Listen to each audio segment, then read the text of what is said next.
Welcome back to the Nassau Hockey Podcast. John Zella, James Nichols, back with you to really kick off the season. We got to ease in here. We took some breaks this summer. We're not out of practice 100%. We did record a couple weeks ago, but we're gonna ease in here. And it's something I think we've talked about music here and there, but we've never really fully dived in, one of those. We've never Dove. jumped into the subject. And you're the teacher. Tell me.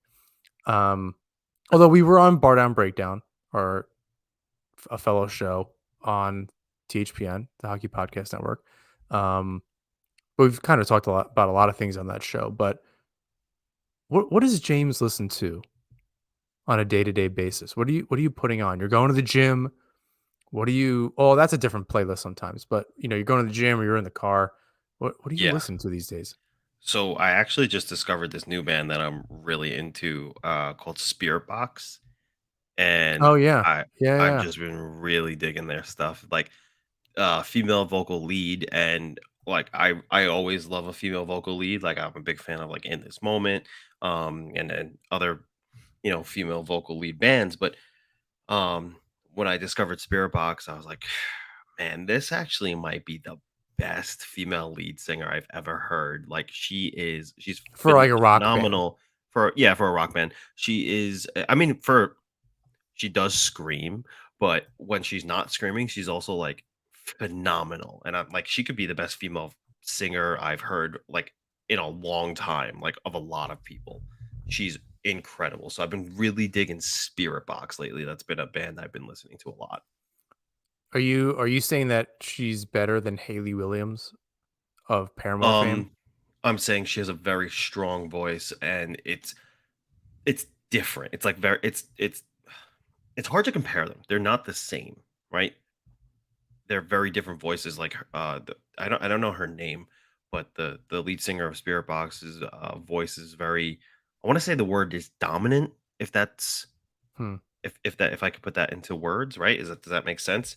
Whereas Haley Williams is incredible. I feel it's a little more dainty, where hers is very dominant. Interesting. I have listened to them before, but I have to dive in a little deeper. Um, God, that was very specific. I didn't expect that. I thought you were gonna say like a bunch of bands. I think I'm all over the place. I am all over the Um, place too, but like that's one I've been like I've been also listening to like a lot of Slip. I've been very heavy, a lot of Slipknot, a lot of oh man, like Moss to a Flame. I love them. Uh, August Burns Red. I've been listening to. So yeah, like a lot of I heavy stuff do. of Mice and Men. I do like uh August Burns Red. Big fan of the Yeah, drummer. He's yeah, phenomenal. And they're kind of riffy for a heavy band. I definitely enjoy that. yeah, Like I yeah, there's specific parts of the songs where I'm like listening to it for that or intros, and it's like Mariana's Trench or whatever that album is, yeah. Constellations, I think. Composure is so good. Yeah, that some of those songs are excellent. So I've been all over the place though.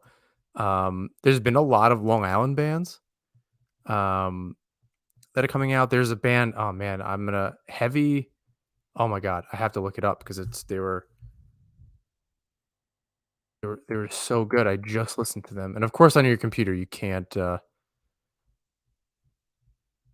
see the recently played as easy as like anywhere else. Um oh my god, this is gonna be really frustrating. Anyway, I was listening to Better Lovers. They had an EP come out, lead singer of Dillinger, Escape Plan, a couple of guys from Every Time I Die, um, Oh, cool. some Straight from the Path. I've been really digging Euthanasia. Um, Crime and Stereo just came out with a few new songs, and that's why the band is Heavy Hex, a Long Island hardcore band. Super cool. Silent Majority had a bunch of shows this summer. They've been playing some gigs, which is awesome. They don't have any new music, but Silent Majority. Um, it's funny during the day I listen to instrumental jazz music while I write because I can't listen to anything with vocals. It just distracts No, me. dude, I dig that. Like, there's a playlist I have on YouTube that I listen to that's just coffee shop jazz. instrumental. I Yes. dig that stuff. Yeah, so all day I listen to that, and then the last 2 hours when I need to, like, really power through some stuff, then I kinda throw on some different music, where I can kinda stand the distraction a little bit, but, there's a band called Microwave, I've been really their album Stovall, I've been really into, it's one of my favorite albums right now. Um, You know, The Plot in You? I don't know them. That's another one that I've been listening to a lot too lately. Very good. And then the Wonder Years, they're on tour right now. Go see them if they're in the area. I think they were in the New York area recently, but they came out with a record last year. It was super good. And Incendiary, Long Island hardcore band, they also or New York hardcore band, whatever. They just came out with a record last year, which is great. And yeah, I feel like I'm just like shouting out bands now. But yeah, that's kind of I figured we just never really talked about that before. And let's shake out the cobwebs here. And before we get to some Islanders stuff, and there's no note other than Mike Babcock. That's all I wrote. I don't know where this is gonna go. I don't really have anything to say other than All right, so what? Like, what? I How does this think happen? I think the news cycle is like already past us by, right? Like we're pretty much past it at the point where we're sitting down to talk about it. Pascal Vincent's already in, Mike Babcock's already out. And you know, the statements have been put out there and everything. Like it's pretty it's wrapped up, it's done, right? Now it's just the dust is settling. All I have to say about it is better that it happened now than, you know, before he could have ruined somebody's year, right? We know that he's a predator. He targets young players and just really makes them feel like pieces of garbage for a full year. He did it to Mitch Marner in Toronto.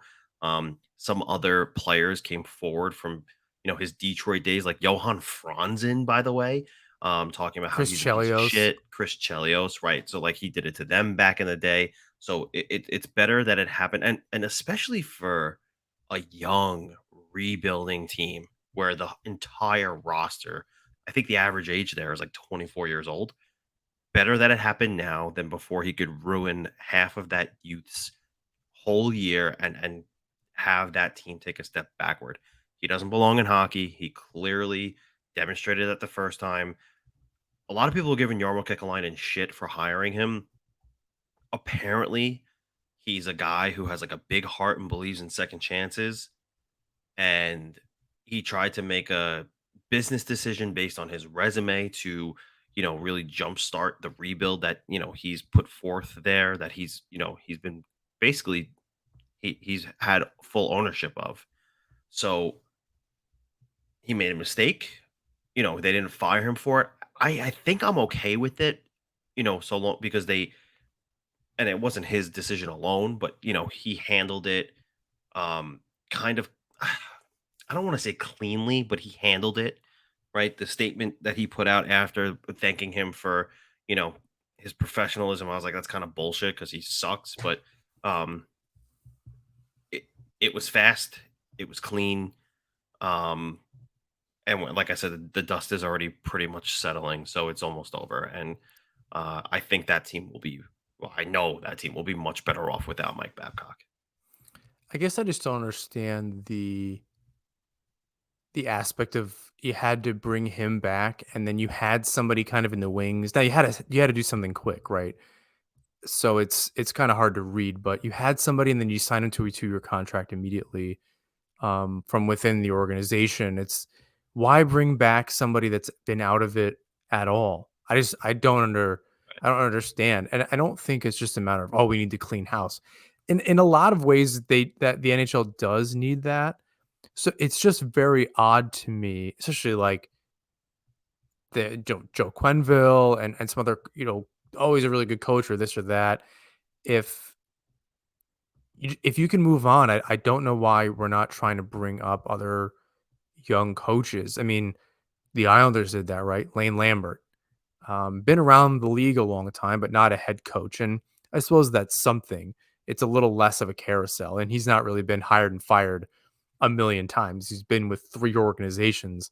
um, for the majority of his career. So it's not like he's just going in and out of clubs and organizations left and right or every 3 years, the Tortorellas and whatever. I just don't understand how that keeps happening. So I think the problem with Kekalainen is he's not really had success. It's been 10 years. And other than Goudreau and beating the Leafs in the play-in round and the Tampa series, they don't really have anything to show. And signing a Right, couple of good players does not a reputation make. So I don't understand how this wouldn't be the straw that broke the camel's back kind of thing, where the ownership is, this, whether they think it's the right time or not or whatever. It's just it was wild to me that that's how it shook out. I think your team is not making the playoffs. I don't think you're really in competition there. Um, and if the difference is whether or not your GM, who's done horse shit for 10 years, is the difference, you got to rethink some stuff. right. Um, I don't think that there would have been a huge problem. Just like, all right, you're clearly not it, right? You took a shot and it didn't work, and I don't think that makes you a bad person. It could be well intentioned, but it just didn't work, and that's in a long list of things that didn't work. So it's just kind of it's not like on my last rant about Garth Snow, where it was like, well, some things worked and some things didn't work, and some things didn't work in a really big way, but a lot of things did work in a big way, and you can kind of sit there and try to figure out what did it looking at the team that he left behind and then what happened afterwards, regardless of changing coaches and things like that. Um, a lot of the players were from his era, so he must have done something half right. Um, Still 50% not great because you never know, but um, yeah, I don't know. I think teams moving on from GMs that have been there too long is not something that happens enough. Coaches are always there too long. Sometimes players are there too long and they just don't move on, or between the players and the team, they can't figure out how to, Taves and Kane, how it got to the last year of that is it will, I think they wanted to stay in Chicago for whatever reason. I don't understand how you just keep doing that when the team is not playing well and you still find I don't know. But if teams can figure out how to move on from players and vice versa a little bit sooner, I think it would be for the better. So yeah, as far as the Islanders, we dive in. We're here for the rest of the season, hopefully with weekly episodes, occasional little breaks here and there for holidays and occasional travel. But um, we have camp tomorrow, big boy camp. Oh yeah. Before we get to that, prospect and rookie camp. Our friend Joe Pantorno for AM New York had a great article about 8 Islanders who have improved their stock at rookie camp. Definitely go look that up. Um, Yes. We can go through that a little, but I wanted to get a sense from you of what you heard and seen so far from the Islanders rookies. Yeah, I mean, you know, there's a lot of, and again, this happens like every year, it feels. But we constantly talk about and hear about how the Islanders prospect pool is dismal. And, all of a sudden they have this prospect camp for this week. And, not just Joe, but a bunch of writers were, talking about how Isaiah George, man, that guy looks like a steal. He looks like he could be a top pairing guy in the NHL. Right. And this is coming from people in the know, like people who work in hockey, study hockey, like, and see what these players do on the ice. Like, to say that of Isaiah George, a fourth round pick, that's huge. Um, Ruslan Iskakov, he looked really good. Really skilled player, right? People are making a big stink that he came in at, like, I think he was 5'8" last year. They say he lost an inch. I don't know if that's necessarily really true because at the age that he's at, are they really growing or shrinking? I don't think so, but whatever. He had a really great breakout season in the AHL last year. He's like a sleeper to possibly make the Islanders if he has a really good, camp that he's going to be at tomorrow. Um, Maggio is a guy who they say his shot's incredible. It's like, I think the word I kept seeing was wicked. Um, and William DeFore, that's the guy for me who I'm like, if the Islanders need anybody to really develop, it's that guy. Minus Isaiah George because they need a really good puck mover, and a good another good defenseman. But you know, the thing with DeFore was that his knock was his skating, and they're saying that his initial stride is now really good, and he has really good pace, and he's no longer the last guy, doing suicides, or he's no longer the last guy taking laps. Like he's just a really, he's a middle of the pack skater now, which is not, anything to write home about, but for him, that's a big deal because he was just really not a great skater last year, and now he has that in his arsenal. So that's really good news. And apparently he's also making really good playmaking decisions too. So um, again, for the fact of the matter is that the Islanders have constantly been talking about having this prospect pool that's really not good, and to have a bunch of these guys look like they're developing really well and strengthening, the depth that they have. It's only good news. Yeah, I'll add in Matthew Maggio as somebody. His name came up in Joe's article, and I saw his name come up a lot on Twitter over the last few days from a bunch of people. And no, exactly to your point is what I wanted to discuss, and I'll zoom out beyond the rookies as we go into some other stuff. And Holmstrom was on this on Joe's list, and I didn't realize that he would even be at a rookie camp, considering he has 50 NHL games under his belt. But I think zooming out a little bit, and to your point about somebody needing to hit kind of soon, they don't need a ton of players to do that, right? It's not as if, even if you look over the next 2 or 3 years at how many, barring any trades that we don't know about, but looking about what we actually know, it's not like there's a ton of roster spots available. So you're not really, especially barring the fourth line. Again, you kind of like, you can anticipate maybe this is the last year. They have guys like um, Gauthier or whatever that can go in. You have guys like Hudson Fashing that can sneak in there too. Casey Zizekas isn't going anywhere, but for the top nine, it's not like there's a ton of opportunity there. So they don't. They if Ishkakov and one other player, and that one other player might be Wallstrom, right? Or Holmstrom. More than likely Wallstrom, or at least that's where my money is. So if it just really needs to be Wallstrom and another player, or really just two forwards. Their top six isn't going anywhere. Maybe they get a scoring forward, but I don't even want to talk about that, right? I only want to talk about um in terms of things that we know, right? Because we can beat that dead horse with a dead horse at this point. It's irrelevant. As far as I'm concerned, it's not happening. Until it does, it's not happening. When the trade deadline comes, I don't even want to have a podcast because we're going to be talking about it all over again. It's not worth it. But you're really thinking about the roster, and I guess I'll ask you this question: with the way that the Islanders roster is constructed,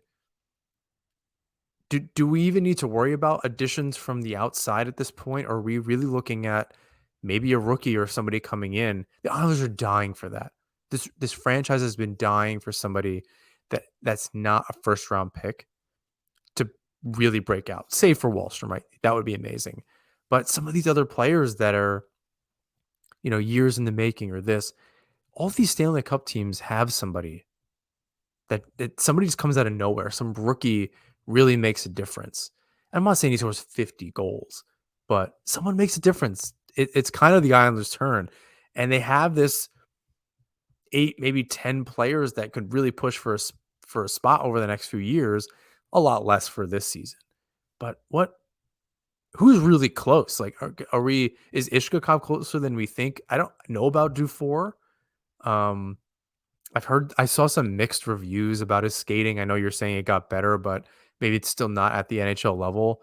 Um, what's the reality of the future of the Islanders roster? And I say that future through this season, thinking through June, hopefully. What does this roster look like?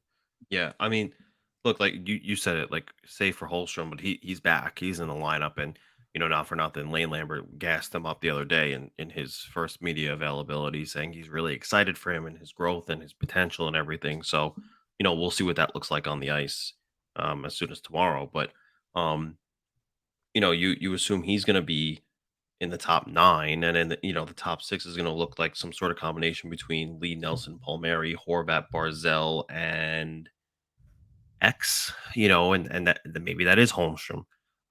If it's not, Pierre Engvall is going to be actually up there in the top six. So we'll have to see how that shakes out. But maybe on the third line, there's a spot for one of those kids, with Holmstrom and Pajot. Hudson Fashing is still around, and he even was vocal about like wanting to take another step this year in his career, and so we'll see. But if it's gonna be anybody who's, like your question was who's like the closest.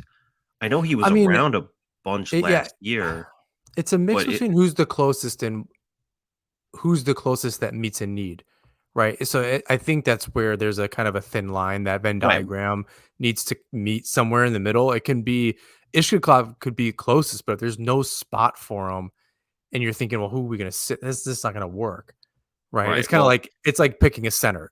Yeah, that's probably yeah, not going to work. They have five on the on the roster right now. It's a topic I don't want to talk about Barzell at the moment, but it's something that, to talk about later on. right. It's kind of what's the Venn diagram of what they need on the They roster they and need a who's ready. scoring winger. That's what they need. They need a scoring winger, and they're hoping that that's gonna be Wallstrom. But another guy who could really make an impact if he took a step forward in his development is a guy who's been around a little bit. Last year got a decent amount of games in Simone Holmstrom. Is he not a guy who you would have hoped got that taste last year and really worked on and developed his game over the summer this year? Like you hope that that's the case. So it could be him. But then again, I did see, dark horse could be a guy like you can't deny the body that DeFore is, right? If he can, keep pace, play smart positionally, be in the right places at the right times, and then his shot. There's no question about it. It's of NHL caliber. So if it's not a Holmstrom, and the Islanders are really craving a goal scorer, well, DeFore had a really good rookie season in the AHL last year. If he really is taking this step forward, like I've been seeing from a couple of the Islanders beat reporters, it feels like he would be one of the first guys given the first chance, barring an injury. I mean, I think what's important here, and I've said this a few times, so I don't think you're suggesting throw him on the first line, but a scoring winger somewhere because we've Right? Yeah, seen the definitely not the the first mess line. Ratu, Dufour, Holmstrom, even Wallstrom just being thrown on the first line and it just not working. Where you have a player playing against the team's top defenders and checking forwards, and then on top of that, you have to keep up with the best players on your team. Right. That's really difficult. I think what's interesting here, and it'll, I'd like to. I don't really know how the roster construction will look like beyond the dressed players. So Gauthier and Ross Johnson, I don't really know how that works. To me, somebody has to be waived at some point if one of these young guys is going to come up. But and then that if Dufour is coming up, where's that leave Holmstrom?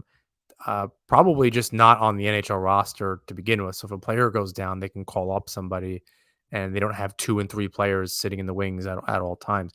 They need a defender who's a 7D. I think some of that's a little complicated, but I think what's interesting is if one of Matt Martin and Cal Clutterbuck goes down or whatever, any host of reasons, they're not in the lineup. I'm not wishing them ill. One of them goes down or is unable to play, and Hudson Fashion gets bumped down. That's where I see a Dufour coming in and playing on a line with Pajot and Lee or Wallstrom or like whatever. Probably Lee at that point. Um, hopefully Lee, because Wallstrom's doing really well in the first line or something. But that's kind of where I see that fitting in.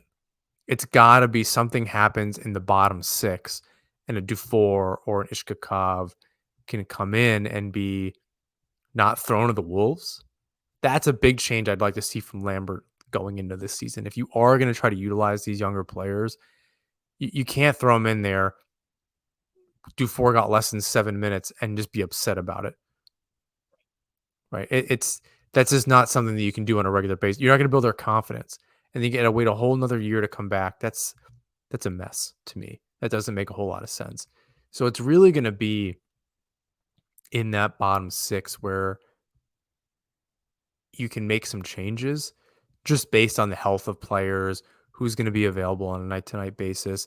But again, some of that's going to have to do with the roster space. Who's making up the 23-man roster, and how are they managing the extra defensemen on the road?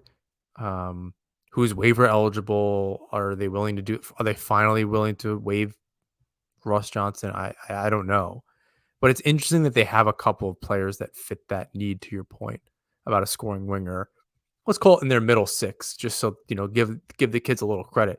It'd be nice to have that. It'd be Yeah. really nice to have that, especially at the second line as we know it with Engvall, Nelson, and Palmieri, which I assume will be together. But it'd be nice to have a little bit of extra. Maybe it'll get Peugeot going, who can score, and he's quick and he can move the puck. It doesn't take a whole lot. But is it any other thoughts on who might be able to fit in there, or is it Ishkakov, Dufour, Holmstrom? Yeah, and of just the prospects that we mentioned, I, or roster I mean, players too, who I think are roster depth guys. players.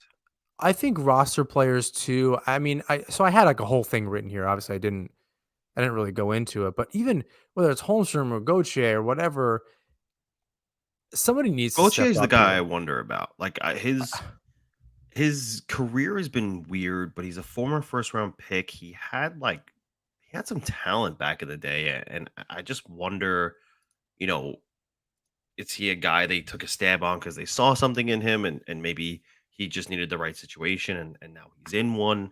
I don't know. He's a wild card to me. He could possibly be something. So I don't think um it's worth putting money on. I'm not betting anything on it, but and if you are, do it through DraftKings promo code THPN.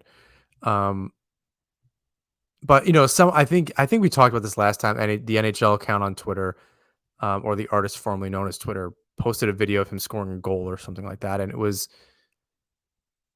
it kind of got fans going a little bit, and I don't think it was unnecessary or anything, and what people weren't going crazy, but yeah. um, it was cool to see that, right? It was almost, it was like Hudson Fashing esque kind of okay. He's got a little bit of a nose for it. Um, yeah, I think there's a lot of options. I'm very curious what actually shakes out with So I'll put it to you the this next way: few days when training camp. Gauthier was drafted in 2016, right? Heading into his draft year, he scored 41 goals in 54 games in the QMJHL, right? He gets drafted and then he scores, looks like 17 goals in 43 games between two teams. Plays for Team Canada, 5 goals in 7 games at the World Juniors.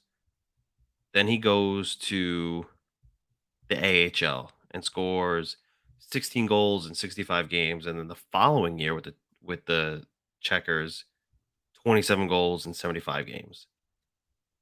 The year after that, 26 goals in 44 games. So he has goal scoring ability, right? We saw that clip. He had that fancy goal when he played for the Rangers. It was nice. He's never He's really been an assist guy, so his bread and butter when he got drafted was to be a goal scorer, and he was taken in the first round, 21st overall by the Hurricanes. So it's I don't know, maybe he just needs a chance. he's young. Maybe It, yeah, it's he's it's only 25. Yeah, so I think there's a lot of, what can the Islanders do if they round out his game? If he's not going to score goals, what else can he bring to the table? And the Islanders are, they're shut down players. Or they're, I said bread and butter, so I'll use that term is the bread and butter of the team. So how can they kind of use that? And former first round pick of another team, it makes it a little bit easier to digest that kind of player lower in the lineup. But I think there's some concerns. He's a little over 150 games or something, I think, and um, doesn't look like he's been able to stick on a roster very much. He's not playing full seasons. I don't know if he has any injuries. Um, so it's interesting. I hope that he can stick with the Islanders. It looks like there is something there to your point. He can score goals. It's just can he put it together at the NHL level? And with only 4 years of NHL experience, Right. um, he's not going to get better necessarily. I think it's just finding the right opportunity and cashing in. So if he's playing regularly, which it doesn't look like he's really had that opportunity, maybe it comes out. Maybe he can score 15 goals. And that's really been who the Islanders are. It's been scoring by committee, save for Brock Nelson, and fingers crossed, Horvat and Barzal together separately. So wherever they can add it around the edges, and take some of the pressure or really put the cherry on top of that core, um, down the middle and all of that as far as goal scoring, I think that's going to be really important for the success of the team this season. Who's ever hot is going to stay. If we've learned anything about Lambert, that's what it is. Whether or not you're upset with some other players that you didn't think were playing so well, but look what's happened. Lamoriello said, "You don't have that option anymore. I'm done looking at it. So if you're not going to make the decision, I'm going to make it for you." And it's been a lot of turnover on this roster. We talked about that last time too. So it's we're looking at a full roster of this team that we really didn't get a good look at last year, after Barzell's injury, and then he just wasn't the same going into the playoffs. So full year of Engvall, full year of Horvat, I think that's a big deal. Natsman Hockey Podcast is brought to you by DraftKings. We're back with another week of football, and DraftKings Sportsbook is keeping us in on all the NFL action with great offers every single game day. New customers can bet just $5 and get $200 instantly in bonus bets. Just throw 5 down on any of this week's epic matchups to walk away an instant winner. DraftKings isn't stopping there either. All customers can take advantage of 2 new offers every game day this September. Football's more fun when you're in on the action, so download the app now and sign up with code THPN. New customers can bet just $5 to get $200 instantly in bonus bets. Only on DraftKings Sportsbook, an official sports betting partner of the NFL, with code THPN. The crown is yours. Gambling problem? Call 1-800-GAMBLER or visit www.1800gambler.net. In New York, call 877-8-HOPENY or text HOPE New York 467-369. In Connecticut, help is available for problem gambling. Call 888-789-7777 or visit ccpg.org. Please play responsibly. On behalf of Boot Hill Casino and Resort, licensee partner Golden Nugget Lake Charles. 21 plus age varies by jurisdiction. Void in Ontario. See sportsbook.draftkings.com/football terms for eligibility, terms and responsible gaming resources. Bonus bets expire 7 days after issuance. Eligibility and deposit restrictions apply. Andrew Gross and a few others um, reported that, quote, Lane Lambert says a lot of offseason thought is given to whether Barzal plays wing or center. Not divulging those thoughts just yet. Says there will be some experimentation in training camp. Barzal willing to play either. So before anyone freaks out, I guess don't save it. Well, plenty to freak out about. He's going to be all over the place. Um, what's your take on that? Where does Barzal end up? I think I know what you're going to say as the ideal situation, or rather one that you've kind of been on before. But I think this is different than that because Barzal could be playing center again, and that doesn't exactly jive. So I'm curious. So there's kind of two questions here. If Barzal's playing the wing, what do you think? Or rather, what would you like to see? And if he's playing center, That's a huge wrench. I'm not even sure where to go from there. Yes, that's correct. I I think he starts on the wing, and I think he has to start on the wing. I think it has to be next to Bo Horvat because you got a glimpse of what it was when it was able to happen for that very short amount of time, but then he unfortunately got injured, right? So, Engvall comes in and then he really meshes well with um, Liam Nelson and that line, or no, I'm sorry, Paul Marion and Nelson, and that line is just lights out. So how do you not put them back together? Like, don't fix what's not broken, right? That worked. Horvat and Barzell worked, right? You need to find a third pairing for those two, and it was Lee, if I'm not mistaken, right? That was Lee um for that short amount of time. Which I'm cool And with mostly. yeah, I would like to see Wallstrom push for that spot. And if he does, that's great news. But um, whether it's Lee or Wallstrom, like that duo worked.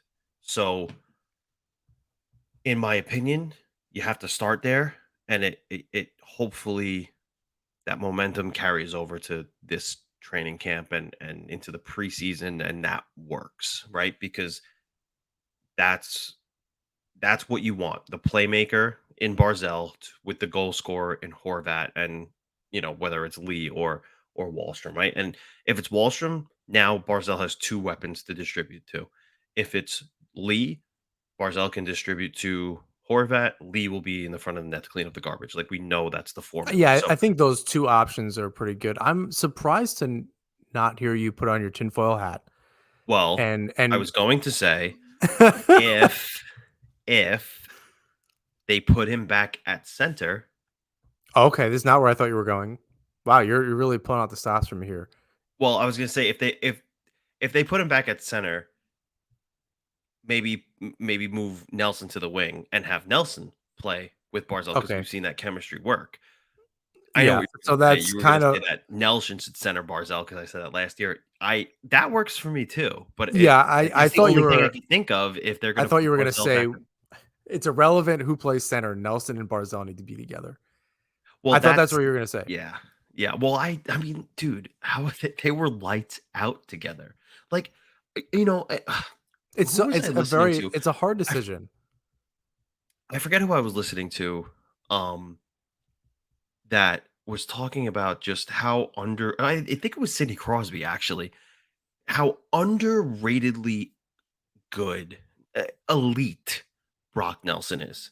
Nobody talks about him. Nobody considers him a top center in the league. But like, I understand he plays on the Islanders' second line. He very well could have been and is the Islanders' number one center for the past couple of years. Like, he just consistently scores. And I get it. He's 30 years old, 31 years old. He's a little bit older now, but like, doesn't matter. Like, he's so consistently good. There were those years where you were like, just like, "Oh my god, I wish he could do this consistently," but then he did, and he really, really did. And I mean, you could bank on 35 goals from him this year. It's gonna happen, right? Could he hit 40? Probably. He probably could, and he might do it again. I I don't if they put him with Barzell, 40 goals, no problem. No problem. But I personally think keep Palmieri and Engvall with Nelson to start. That was also very good, and I could see him scoring 35, 40 goals with them as well. And have Horvat and Barzell together, whichever way it works. I think that's probably where I'm landing with it too. I'm interested in whether Nelson and Barzell don't find each other at some point. But if Horvat and Barzal are working, I don't know how. I don't really care between the two of them who plays center. I think Horvat's absolutely a natural center, and I don't know that he could play wing.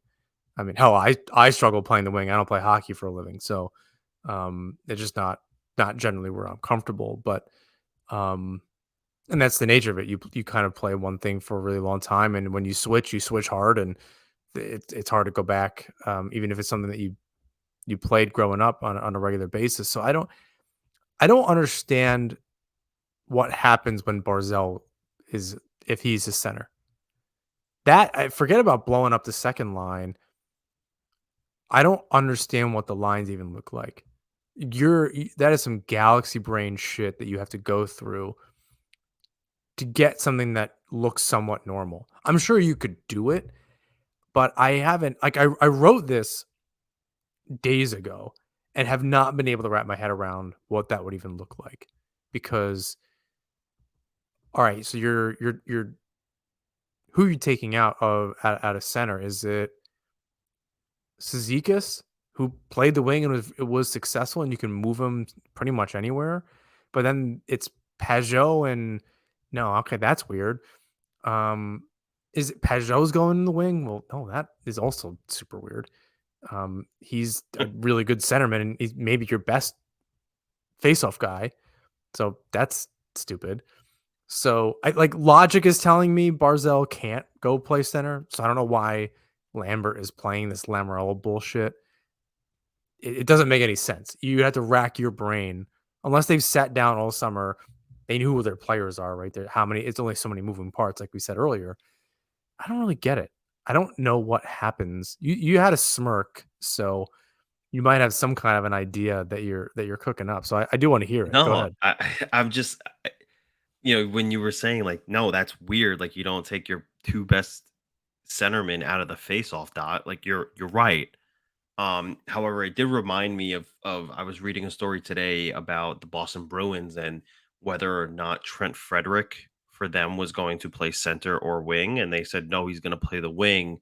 But one thing that we do want him to do is get better in the faceoff dot, and I think there is this idea in the NHL now where even though you are playing the center role during the actual play, I think that a lot of teams are moving away from centers having to take faceoffs. You could be the wing on, the right winger on your line and you're in the faceoff dot and then you assume right wing responsibilities. You know what I mean? Oh yeah, I So mean you. I just I mean wonder we if do that that's in. going to be, yeah, I I do just that wonder in if that's beer going to be league. a trend, for the Islanders. Like if that's what they're really thinking of doing, putting Barzell at the center position just because they like his ability to transition pucks and have all of the center responsibilities minus the faceoffs. Maybe they put Horvat on the wing. Who knows? But Horvat's a really good well, and that's why it makes sense. Horvat's really good in the faceoff dot. So if they put him on the wing and just have him worry about scoring goals, whereas Barzell's up and down the ice, distributing and managing the puck, maybe that works. Yeah, I think you're right though that they start Barzell on the wing and Horvat in the center, and they're trying out the Lees and the Wallstroms and whatever they want to throw Yeah. at them on the wing. It is a weird transition. I think Barzell took to it pretty well though. So I think that's a question that doesn't really need to be answered as fully as maybe some of the other ones, where yes, you could take the face off if you're good at that and you're not assuming center responsibilities, but it is a mindset shift in the game, right? You're thinking about your game differently, and as I'm sure Barzell's felt playing on the wing, you just have a lot. It feels like a little less ice. Now you're responsible for a little less, but just your whole ability. Now I feel like that's the job of the coach to kind of figure that out. Okay, this is the style of that player, and we need to make sure that we're developing strategies and gameplay to fit that. And some of that is Barzell. If you're elite, you got to figure this out. I said that all last season. You're a professional. I don't know what to tell you. It's like you're. If only you Yeah. got paid to do this. I end of discussion. Figure it out. Um, I'm talking out of both sides of my mouth a little bit. It is hard to do if you're used to doing one thing, but I don't know. You're game in and game out, day in, day out. I don't know. At a certain point, it just can't be an excuse. It can be a hiccup. I understand that, but everyone's had time. You've done it before. Find a way. And Well, if he that, chopped especially if off that's all what his you're, hair, so yeah, maybe especially if it'll that's, come to him now. yeah, I mean, especially if that's what your team needs, right? How, oh, I'm going to be a leader in this and that. I don't know. You really have to figure out a way to make it happen. I mean, there's only everyone can look at daily faceoff the same way anyone else does, the players included. You move the dots around. You're just there's nothing to do. There's nothing to move. So that's why I say if Barzell goes to center, I don't even know why. I don't know. I don't know how they would do it. I don't know why they would put themselves through that because that would it's a ripple effect throughout their whole roster that you're moving players around and you're not just you're instead of asking Barzell to do it where he's even had success with Horvat, you're going to ask somebody else to do it who may not have the same level of success at that adjustment. So it's really complicated. And the lines get very jumbly, especially if you consider okay, the fourth line's not going anywhere and the second line's not going anywhere. So what are your options? Right. What are you really doing here? Who are you playing with who? Whom? Whatever. So I think that's where you're going to wind up blowing up that second line if Barzell does go to center because you need to even out the skill. I don't think you can just throw him at center. Um, I mean, that's strong center. Horvat, Barzell, Nelson, Zizekas, we'll call it. Um, whatever. Now, if someone like, and I said I wouldn't do this, but if Pajot gets traded, okay, things change a little bit. But I don't know that really that's not a problem. The current roster isn't an issue. Pajot himself is not an issue on the roster. We like him to play a little bit better at both ends of the ice and chip in a few more goals here and there. But it's real having Horvat and Barzell on your top line's good first line. It's a really good line. And then you follow it up with the second, and then the rest of your lineup can hold it down. Man, I don't know how you change that. I don't know why you would throw a wrench into that purposely and make your life difficult on top of it. No, I agree with that. Yeah, it's like, oh, my job as Islanders head coach isn't hard enough because we don't score goals. Um, let's split up the best two players in the team. No, Right. No, it no. does Why that would you doesn't do make that? any sense whatsoever. So No. And then again, blowing up your second line. So you're going to take the two best players in your team, unless that equals Nelson moving to the wing, which wouldn't suggest that. So Barzell's not going to be playing with Horvat or Nelson. Explain a world where that'll equal success, where each of them are playing right. on separate lines and goal scoring happens. I don't. You have an unproven player in Wallstrom, Engvall. Other than outside of what we know them playing that second line playing together, he's largely unproven too. As much as as well as there's good things to say about him, there's that question mark. Lee can score 25 goals, and yeah, Barzell and Lee play together. But then who's on the right? Again, a bunch of unproven players. Palmieri played well, but that's not a good first line. Right. Right, Lee, Barzell, Palmieri is not a good first line. It's an okay second line, but when you have Barzell on your team, like, why are you not setting him up for success? Yeah, I 100% agree with that. So I'm like, we're racking our brain. There's only so many options. I just don't see it. I don't see the path forward if that's the case. I will say I'm happy that this is the problem that this team has. That we largely know the roster. Couple young players kind of pushing up, whatever, and we're just not even arguing, just having a questionable discussion just because we don't know what's going to happen about where Barzell is going to play. Like it's I'd rather have this discussion versus anything else. And I think that segues really nicely into so our friend Rob Traub asked if this was on Twitter. He asked if this was the best or most talented Islanders team in the Lamorel era. So I wanted your first answer needs to be yes or no, and if it's no, what team is? No, I think it is. You know, as soon as January of last year, this team was the best team Lamorello has ever had because he acquired Bo Horvat. Um, this summer, nothing except bringing back everyone happened, but uh, largely for the what is this 5 years now, right? With Lamorello, This holy is crap, this time is flies. year 6, if I'm not mistaken. This is okay. So this is year 6.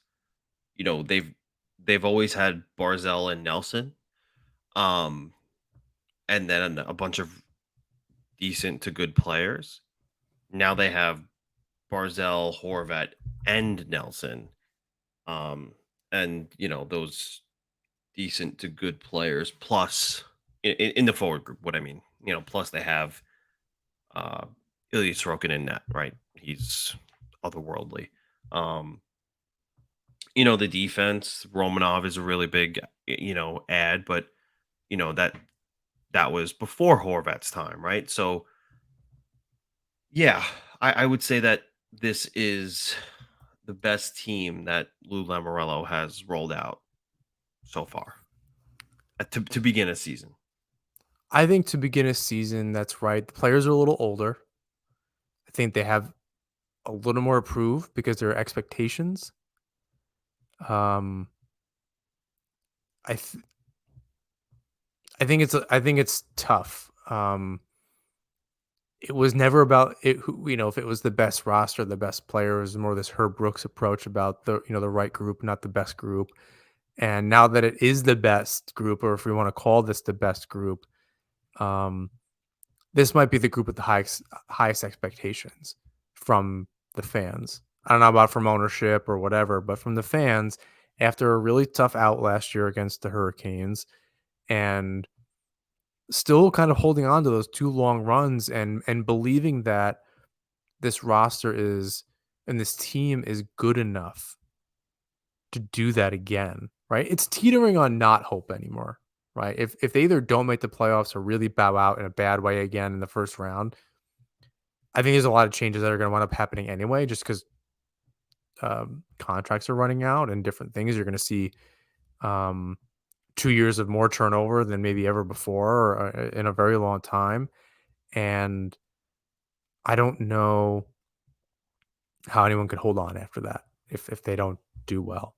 So this might be the best team, but it might have the hardest time winning over fans this season, strangely enough, because I think there just are heightened expectations for this club. All right, if you're the best and this is a good team and the core is what went to the final and the Eastern Conference final twice and this and that, great. Do it. Blink first. It's we just I think from a fan perspective, it's hard not to think that way.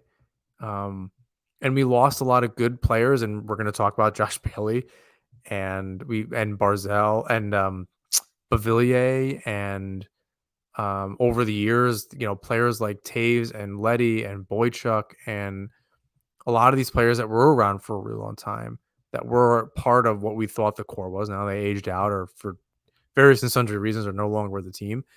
And it is a very different team, but a lot of it is the same. Right up the gut and that fourth line, Varlamov's still around. Lee's a cap. Like this is a lot of this team is still intact. The way that they do business is still together and moving forward despite a head coaching change. And yeah, I think this is a make or break year for a lot of reasons. And I almost don't want to think about it because I do want to move on to Josh Bailey's Players Tribune article that he wrote. Um, Yeah. and if you thought that was difficult, wait until after this season. So I think we all need to just go game by game and not think too far ahead. And if they're in a bad way by the trade deadline, ooh baby, that is gonna be a tough one because I don't see how a lot of these players make it past that. And that's the last that I even want to talk about it on this show until then, because it's gonna be really hard to go through, whether that's at the trade deadline or the end of the season. And hell, even if the Islanders win the cup, I think there's going to be a lot of change next summer. So I really want to enjoy this roster. If it really is the best, I really want to be able to enjoy it and not think about what that next step is. Yeah. So unless there are just changes that happen and a winger comes in and they make some trades or whatever, fine. But until then, I want to believe that this is the best roster and I want to enjoy it the whole way. This is one of the last dances um, with this group and the core that the way that it is. Because we're at the point where some contracts are running out and getting low, and they're movable at some point, and yeah, it won't be pretty on the other side. So let's enjoy the boys while they're here. And my only note for the Josh Bailey Tribune article, much like Mike Babcock, woof, that was a doozy. Yeah, What that was what'd you come away with after that? What were you? Because I think we touched on it a little bit, but then so that article comes out very timely. Everyone's very good at PR in the NHL, for better or for worse. So that article comes out, and the next day you hear that he's on a PTO in Ottawa, yeah. and or very close after that, he's on a PTO in Ottawa. So back to back news on Bailey. What were you feeling at the time? What are you feeling now? At the time, you know, I was just like, it didn't feel real that he wasn't part of the Islanders even when he got traded, to the Chicago Blackhawks. It felt like he was, s- especially still with the Islanders after he got bought out. You saw pictures of him in New York at like Mets games, and like I think he was at like some Islander events wearing Islander gear, and it was like, I don't know. I think this guy's like going to be in management or something. Like he's not going to He's play. he's gonna Radic Martinek his way forever. Yeah, but he's not That going to joke go that joke's anywhere. for Dan at Lighthouse, by the way. But then when I saw the players tribune thing, and I was like, oh, something's up. He's got something going on. I Because didn't put two. I thought he was gonna retire. yeah, no, I didn't think he was going to retire only because I believe I had listened to 32 Thoughts like the day before that came out, and they had said that he was adamant that he still wanted to play. God, So I give you a ton of credit for staying up with any news this summer on hockey. I was so just just disengaged from it. So thank you for being the half of the show that was paying attention because I had no idea. I thought yeah, I was like Players Tribune. I was like, I don't know, maybe he signs like a 1 day and takes a final lap and during warm-ups like Alfredson did a few years ago, or geez, almost 10 years ago for Ottawa Senators, and they do a whole thing and great. But nope, turns out he's at least headed to Ottawa. He'll be wearing a different jersey yeah, for the preseason. yeah. So once I heard that from Elliot Friedman, and then I saw the Players Tribune article, I was like, ah, something's up. He's got something in the works, I think. And sure enough, he was signed to a PTO with Ottawa. So I was like, good. My initial reaction was good for him. Um, when I knew He's something was up. 33. Yeah, that's what I meant. Like, he's a lifelong Islander, but it felt like he was so much older because he started when he was literally 18, right? So, he was around for, I can't math, but that's a long time. Um, so when you think about it, you're like, oh, or a lot of people thought like, oh, he's garbage. Like when he's on the ice, like he can't play anymore. Maybe it has something to do with comfortability. Just getting uncomfortable and putting yourself in a completely new situation really does something to a person. I agree. And I think it's a you good know, point. going to completely not a new state, going to a new country, right? He's going to play in Canada now. I mean, it's not new to him. He's from Ontario, but um he's lived here for however many years he was with the Islanders. Now he's going back to Canada. He's going to be in a completely new city. It's not going to be the same for him. So that change, maybe it does some good for him. Maybe he earns a contract off PTO. Maybe he's a veteran leader in a young Ottawa locker room, and maybe he creates a whole new back end of a career for himself. And if he does, great. I'm happy for the guy. But that was my initial thoughts were good for him. I hope he lands with whatever team he's gonna go and be with. He's gonna come back for a one-day PTO and end his career with the Islanders. Where or whenever wherever he hangs him up, he has to. He has to. And I've not been a Bailey proponent. That's not a thing. However, um, he deserves it. I Yeah. think after everything, the big moments, being young, the whole journey that he went on, um, he he definitely deserves it. It stinks when a player is there so long and they don't see the success that we all wanted, that I'm sure he wanted, and after everything, you hope something good can come of it. And if he's still playing hockey, I'm sure he's happy. So seeing him in a different sweater will be very weird. Um, Give me reason to go up to Ottawa from Syracuse and go see a game when the Islanders are in town. But I think what really got me with it that he signed it ooh ah, and it was a Yeah. short one for leave it to a hockey player to have a short article, but he signed it that way, and I was um I don't want to say a wreck, but it just took me a second to kind of get through that. He he really let his heart out in that article, and if you haven't read it, I take a minute and definitely do that, but be prepared. It's uh it's a doozy for sure. Yeah, the Um the ooh ah definitely got me too. I was I like, wasn't "Wow." expect for some reason. I know he was aware of it. And just for some reason I was not expecting it. And it Yeah, really just kind of threw me. it's one of those things where, like, players don't normally recognize little tidbits like that, right? Because like, he's not writing a Players Tribune article every week. It's not like a thing, or he's not talking on podcasts about it because Lou Lamoriello won't let him. So it's like, he knows, but you don't really know he knows. And then when you finally do know he knows and it's a farewell, you're like, oh shit. Yeah. I mean, it was everywhere. That song was everywhere. Yeah, yeah. Like So it the jumbotron would you know put it on at UBS Arena for that's what whenever I he would mean. score Right, a right. goal. So like you knew he knew, but like he never recognized it. And then That's fair. when he does, and it's a farewell, it's like oh shit, like that's just all of my emotions in a glass case just bouncing off the walls right now. Yeah. That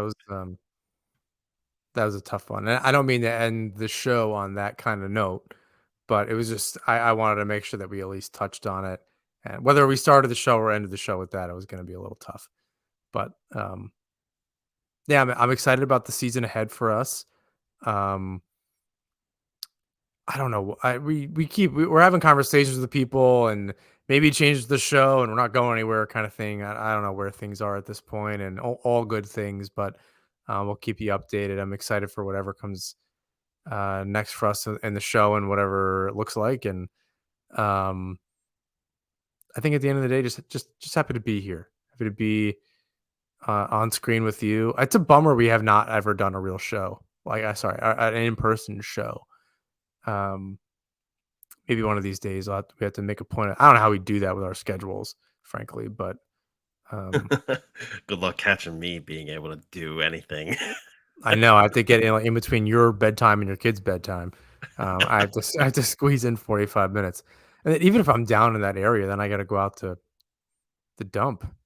Garbage Island. Well, at least like Please, bring me I'm to in Newark more than anything now. yeah, just bring me to a good deli. Or I want one of those sandwiches. Didn't one of the didn't like Ryan Yeah, or one of those dude. dudes give you like they went somewhere in Jersey? Yep. Yeah. Oh, you mean hobbies? I don't know, dude. You You would you talked about this sandwich for love 2 weeks. hobbies.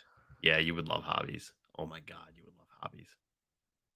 Yeah, I'm dying. I was traveling this last weekend and there was a deli and I just did not get a chance to go to it. And I've been thinking about it all week. Man, Yeah, I'm bummed. if I could get you to Newark to go to hobbies, that's a must do. Oh my god. I'll say I do want to go to a game down there. I have not been to I don't think I was ever at Continental, but I certainly have not been to the Rock, but I want to catch on another game down there. Seems like low hanging fruit. Not sure why I haven't tried to knock that one off the list. But I have to catch on their game down there, and they play them enough. It's not like it's hard to do. So I'll have to let you know, and you'll smuggle me in a sandwich in the PR entrance so that I can. Is the Well, food good at that? Hobbies Oh, is a it's 5-minute walk from the Prudential Center, so you could go and oh okay. eat there We're easily. safe. But you were gonna ask me if the food is good at Prudential Center? No, it was Yeah, not good at all. However, really there is a whole new hospitality company coming in, and or they actually did it already this summer. There's supposed to be a whole new thing happening, so I'm excited to see what nice. that looks like. Well, I think it's on my list for the season because it's a pretty easy one. I could make that happen one way or another. So, Yeah, um, let's end it here. let's Clean, do it, buddy. nearly a clean hour, a few minutes over. Please rate, review, subscribe wherever you listen to or watch the show. You can follow us on Twitter, Instagram, Threads, YouTube at Nassman Hockey. You can find James' work at New Jersey Hockey Now and the fourth period. And make sure to check out Isles Fix as the season heats up and gets started for their curated Islanders newsletter. And James, for really the first time this season, bring us home. Until next time, all, let's go Islanders.